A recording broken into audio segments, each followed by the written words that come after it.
aurrean dagoen taldea ikaratzeko modukoa da.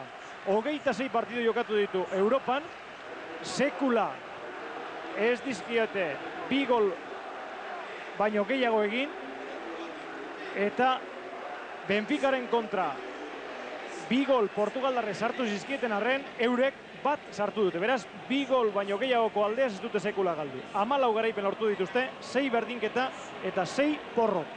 28 gol alde eta 12 kontra. 11koak aipatuko dizkizuegu azkar-azkar, Atletikena hortxe duzue. Lehenago aipatu bezala, Oskar Balesek beteko dut Hauenkaren tokia, Valentzia izango datean, Larrazabal eskerraldean, Karanka Andrinua atzekalde hortan erdian, gero zelai erdirako Urrutia, Goikoetxea, Guerrero, Ziganda eta Garitano, eta Alkiza eta Garitano esan dugu, eta Ziganda aurrelari modua.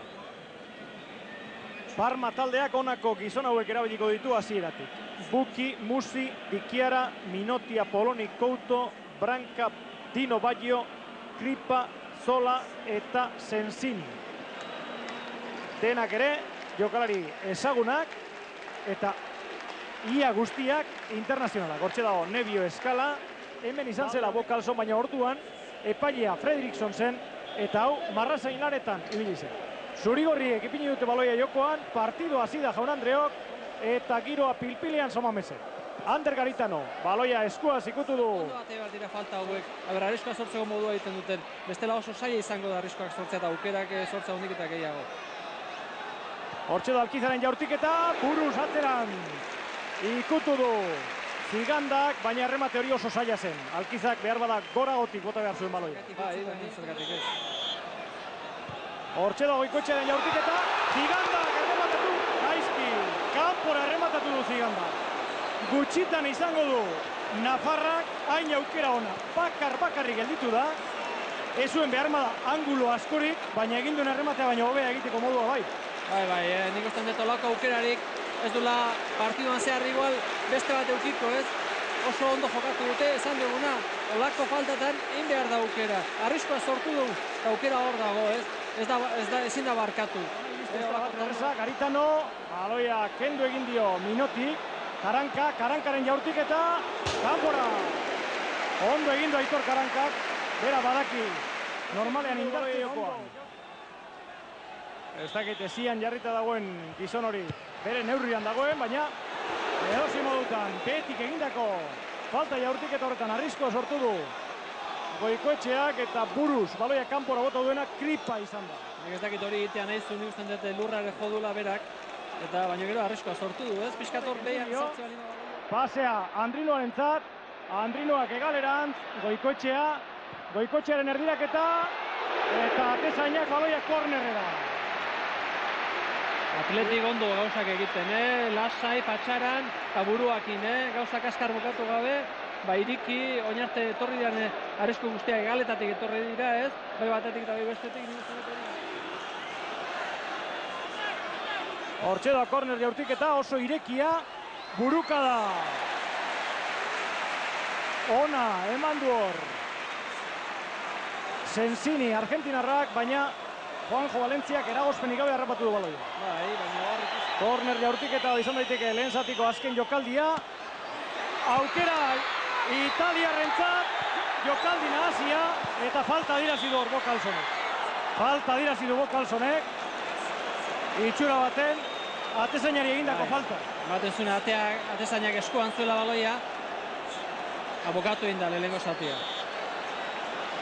Horre ematen zuna eskuan zeukela baloia eta atzetik etorri eta kendu dio eta falta pitatu du, ez? Baina esaten dugu, ez du ezer egin Parma taldeak lehenengo zati osoan eta ikusi dugu arriskoa sortu dutela. Berriro ere, korner batean. Ordez, ez dakigu,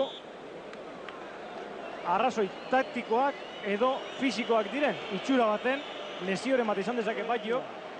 Bai, ez da bate aldatuko, nik ustean dut italianak hor jarraikutuko dutela horratzean sartuta, Atletik iriki beharko du partidu hori. Goikoetxea, erdiratzeko prest. Eta hortxe dago gola! Hortxe dago Zigandaren gola! Goikoetxearen erdiraketa bikaina eta Zigandak barrura. Bigarren zatiko, bigarren minutuan Zigandaren gola. Hor dago, nik ustean dut Zigandaren movimento oso ona izan dela, eta baloia berrire zutoinera, ez? Hor da, hauen arazoa, lehenengo zutoin hori harrapatu Zigandak ondo, eta lehen utzi egin duen barrura sartu du. Erdiraketa ona, eta gola, zoragarria Zigandaren. Hau, lehen utzi egin duen errematea baino asko zailagoa zen, baina honetan bikain ibili da Nafarra. Eta baita erdiraketare, txapelak entzeko moduko. Erdiraketa egin duenean oso ondo ikusi du Zigandaren movimentoa, eta ari lehenengo zutoinera bota dio. Eta hor da biltza gaizki, ez? Baloi horiek, eta gaina ez da gora jun baloia. Horre, berakada egin du baloiak, eta oso movimento ona horre. Goiko ikusi du hori, eta Ziganda oso ondo. Koutori oraingoan bai hartu dio aurrea. Kuko Zigandak, hone partidua erabat aldatu dezake. Arriskatu egin beharko du orain. Talde italiarrak, dikiera. Publikoa saltoka, giroa pilpilean. Eta berdinketa horrek ez du balio. Falta egon baita hor. Bo Carlsonek gola baliorik gabe utzi du. Ikus dezagun. Hemen ikusiko dugu. Bai, atezainari Fernando Couto bultzakada eman dio. Bai, bere bila joan da gaina, atzetik etorri eta bere bila, hor ikusten da. Hor ikusten da falta izan dela, bere bila joan delako. Hortan ausarta izan da Bo Carlson, ikusi egin du eta pitara egin du Portugaletikoak. Pasea Zigandarentzat, berriro Guerreroren erdiraketa. Hor ez egoen ino. Ez dakigu beak erdiratzen ez zuen atera bota du. Zigandari botan dio baloia, Ziganda itota zeon, eta ezintzu beste metro bat egin. Pine Castelliniri erdiraketa, Andrinua ondo urrundu du buruz. Senzinin jaurtik eta gora. Hau ondo landutako jokaldi bat izan da, baina hor Atletiko ondo burua. Minotiren pasea, ez dago jokoz kanpoko posiziorik. Zolaren errematea eskasa, eta atezainak harrapatu du, Juanjo Valencia. Ander Garitanok ondo moztu du jokaldia. Julen Guerreroren pasea, Zigandarentzat, Dotorea. Ziganda begira, hortxe doa erdiraketa. Guerrero justuan iritsi da. Eta Minotik maizutasunez eman dio baloia.